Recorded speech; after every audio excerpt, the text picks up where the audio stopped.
Well, good morning.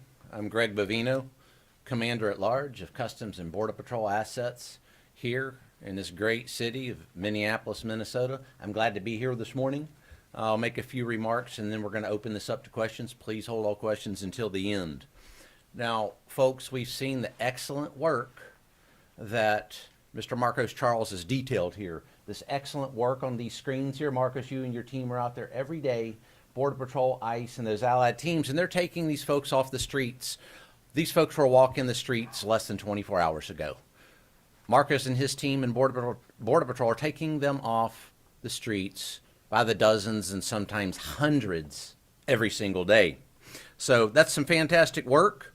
We want to continue to accomplish that work. But what I would like to touch upon this morning is how much better this work could be. How much better can we do what we do? And how much better for who? For you, which you being Ma and Pa America and the taxpayer, how much better this work can be for the taxpayer.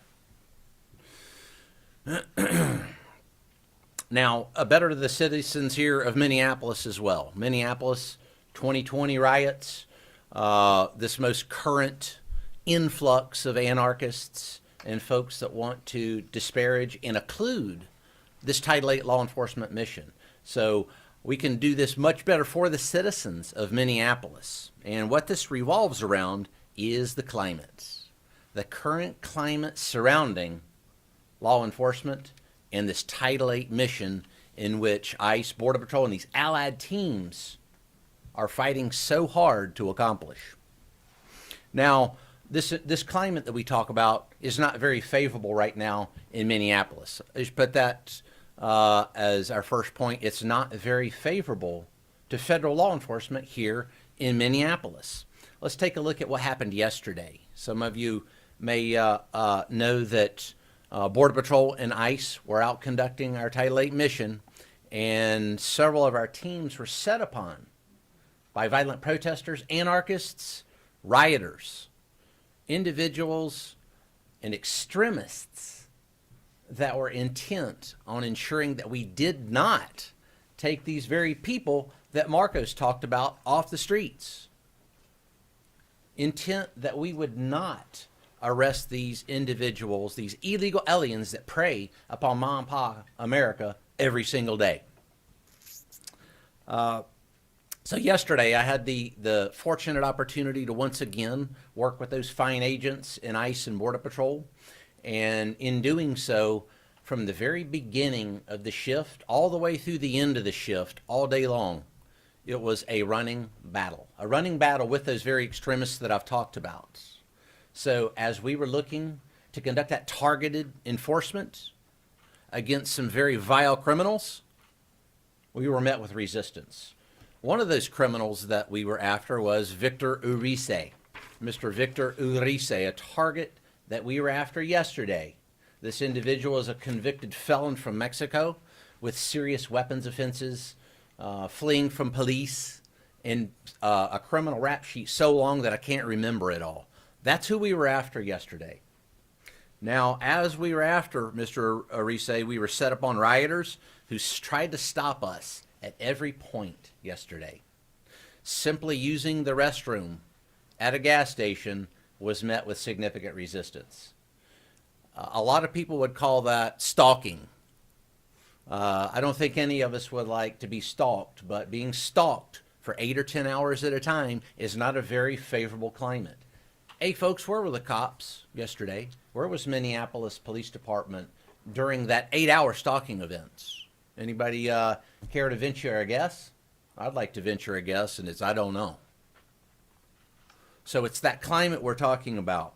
Violent mobs of rioters who became violent towards the end of the day. Our very last stop at a gas station was met with violence. Individuals that perpetrated violence against our Border Patrol agents, forcing us to take action, not against Victor Urice, the individual that we were after, but to take action against those violent anarchists who didn't want us to catch Victor Urice, if you can believe that. Absolutely unbelievable. Hey, where were the cops during that 8 hours of stalking and violence? Where was Mayor Fry? Where was, oh, I don't know, Governor Walz? I didn't see him around anywhere. You know, there's a saying, I think Thomas Paine said that in one of his pamphlets, Common Sense. He said politics and politicians on their very best day are barely tolerable evil. Is this Mayor Fry's very best day yesterday? Oh, I don't think so. Absolutely not. So put yourselves as the media and the press there. Would you like to be stalked all day long with folks that want to hurt you all day long? Think about that. Also, I'd implore upon you to report that. We were forced to utilize less lethal devices again yesterday to keep the public safe, to keep the Border Patrol agents safe, and so that we could continue to conduct that Title VIII mission. That's our job here. We're not going to be deterred in conducting the Title VIII mission, no matter what that climate is, no matter that violent rhetoric by Mayor Fry, Walz, and others, individuals that come into churches, as Mr. Charles said. We're not going to be deterred from that. So CS gas, pepper balls, a whole litany of less lethal devices were used to ensure that our agents, those agitators and rioters, and the public were safe, and that we continue to conduct that mission.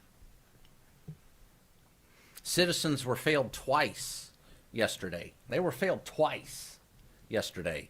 First, as I said, the response from Minneapolis Police Department and other local agencies, missing in action. That's what you call missing in action.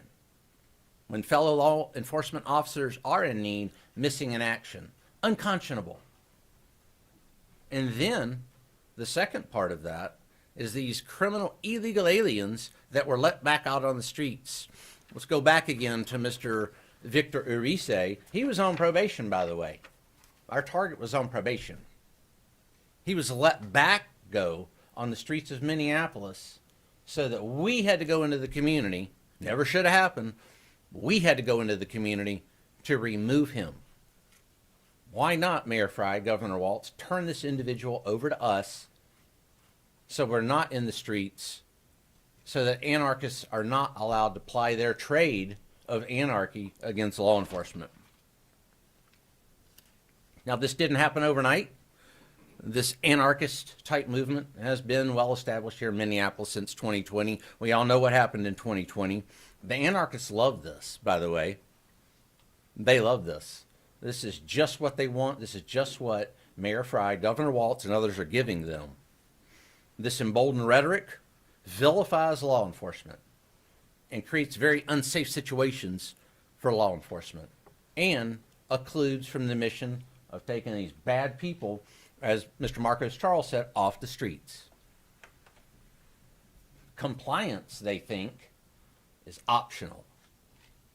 Compliance is not optional, not when law enforcement conducts. It's legal, lawful, ethical, and moral duties. It's not optional. There is no option there. Let's get this straight. Do the anarchists want Victor Urice to remain on the streets? I think that's the base question. Does Mayor Fry and Governor Walz? I've never heard them say a word about these violent, illegal aliens that roam their streets. I guess they want them there. But guess what? ICE, the U.S. Border Patrol, and those allied law enforcement agencies, President Trump, Secretary Noem, we don't want it and we won't have it. Law enforcement unquestionably is being targeted right now in Minneapolis. I'll close by saying that we're being targeted now in the Title VIII mission. What does this spread to in the future? That rule of law and order, what else will that spread to? Maybe some speeding tickets, or maybe another law or situation that someone doesn't agree with. It'll spread to that as well. We're not going to allow that to happen here in Minneapolis or anywhere else. We're here to stay the course. We will stay the course. U.S. Border Patrol, ICE, and all allied law enforcement agencies, we're here and we are going to accomplish the mission. I'm glad to be here. Our agents are ecstatic to be here. ICE agents are glad to be here. Removing that off the streets, it will continue. Thank you.